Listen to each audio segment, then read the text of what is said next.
Halo semuanya, kembali lagi di channel YouTube saya ya, Elsalia. Nah, kali ini saya mau buat budgetin bulan Desember. Saya baru kali ini nge-share tentang budgetin ya, cara mengatur keuangan rumah tangga.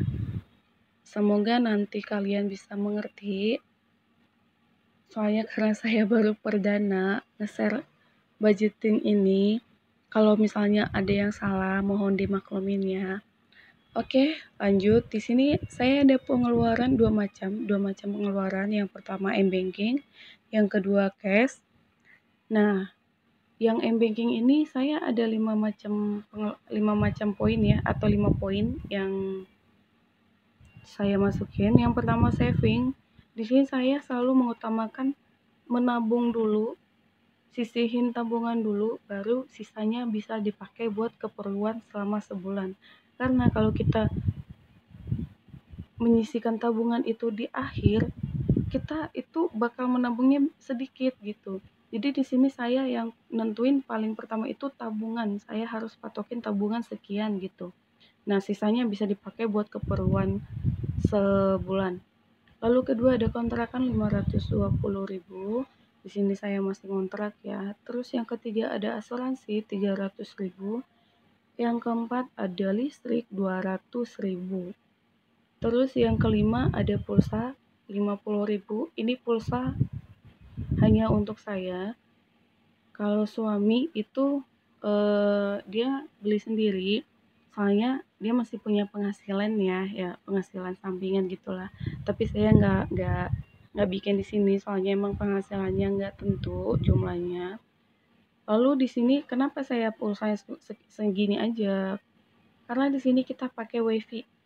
Nah, wifi-nya itu sebulan cuma bayar 75.000. Murah kan?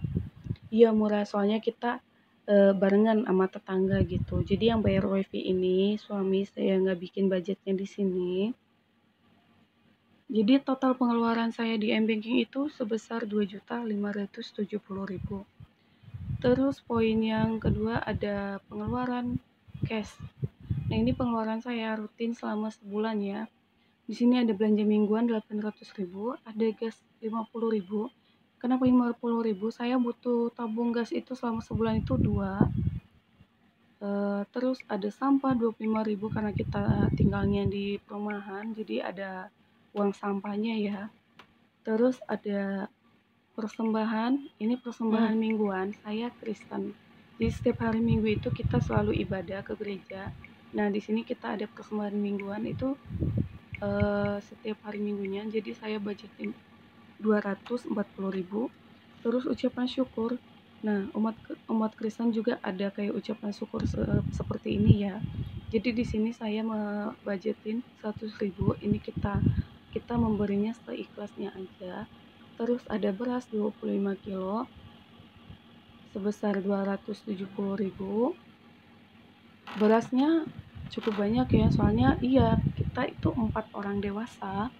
Terus kita itu selalu masak dan makan di rumah, nggak pernah jajan, hanya sesekali doang. Terus di sini ada galon, di sini saya tulis 6 tambah 4. 6 ini adalah galon aqua asli, 19.000 satu galonnya, saya budgetin 6 galon. Terus yang 4-nya adalah isi ulang buat masak ya, soalnya di sini kita airnya kurang bagus ya kalau dipakai buat masak, jadi saya beli aqua isi ulang. Terus yang terakhir ada telur 4 kilo. Saya budgetin telur itu 4 kilo. Kenapa? Karena selama seminggu itu kita butuh telur itu 1 kilo selama 1 minggu. Jadi saya buat 4 kilo sama 4 minggu. Terus ada pengeluaran tidak tetap. Di sini ada belanja bulanan. Saya budgetin 450.000. Terus bensin motor saya budgetin 60.000. Nah, jadi total pengeluaran cash itu adalah sebesar 2.225.000. Nah, kalau kita jumlahin dua pengeluaran m-banking dengan cash itu 2.570.000 ditambah dengan 2.225.000, jumlahnya adalah 4.795.000. gaji suami 5 juta, dikurangin 4.795.000, saya masih ada sisa 205.000. Nah, di sini sisanya ini saya mau pakai buat uang jaga-jaga. Takut sewaktu-waktu ada keperluan dadakan, jadi saya bisa pakai sisa gaji ini ya. Nah, hemat kan? Di sini saya sudah nabung 1.500.000 tapi masih ada sisa. Nah, di sini saya sudah ngambil uang cashnya itu. Jadi gaji suami dikurang pengeluaran m-banking. Jadi sisa gaji cash yang saya ambil itu sebesar 2.430.000. Nah, di sini saya mau langsung masukin ke dompet e-wallet ya. Yang pertama, uang belanja mingguan 800.000. Nah, di sini saya merasakan manfaatnya banget ya. Semenjak saya berajin nulis-nulis tentang budgeting, pengeluaran, lalu saya pisah-pisahin ke dompet e-wallet ini, lebih praktis dan lebih simpel. Kita itu lebih terkontrol ya buat mengambil duit itu nggak sembarangan lagi. Beda sebelum saya buat seperti ini, budgeting bulanan ini. Jadi kalau kita ngeliat duit di dompet itu masih banyak, bawaannya pengen make aja gitu, pengen beli ini beli itu, padahal itu tuh duit sebenarnya buat keperluan sebulan ya, tapi karena kita nggak rinciin, nggak pisah-pisahin, jadi duitnya cepat habis gitu, padahal kebutuhan kita belum terpenuhi. Nah, di sini semenjak saya lihat di YouTube, lihat di Pinterest, saya rajin buat nyari-nyari bagaimana caranya biar bisa mengatur keuangan rumah tangga. Nah, saya akhirnya ketemu caranya, lalu saya praktekin, dan puji Tuhan di sini saya benar-benar merasakan manfaatnya banget. Yang sebelumnya saya boros, sekarang bisa dikontrol, bisa lebih hemat lagi ya. Dan kita udah bisa menabung gitu. Ya, karena menabung itu penting ya. Kalau kita nggak punya tabungan, di masa depan kita mau seperti apa? Takutnya kita ada apa-apa gitu. Tabungan nggak ada, masa iya mau minjem ke sana ke sini, ya kan? Jadi kalau kita bisa bikin tabungan seperti ini, kalau kita mau ada keperluan dadakan atau pulang kampung atau apa, budgetnya udah tersedia. Kita nggak perlu pusing lagi ya. Jadi ini adalah sisanya nanti itu saya pisah-pisahin. Biasa kayak bulan kemarin saya masih punya sisa duit itu sebesar 87.000.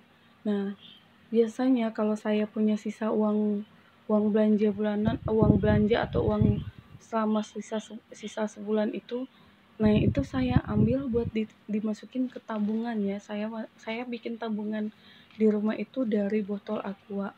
Ya lumayan ya kan, sisa-sisa belanjaan, sisa dari keperluan yang lainnya disimpan di situ. Nah, lama-lama nggak kerasa itu duitnya udah banyak aja gitu ya kan. Ibu-ibu rumah tangga harus pintar ngatur keuangan biar nanti kelihatan hasilnya gitu.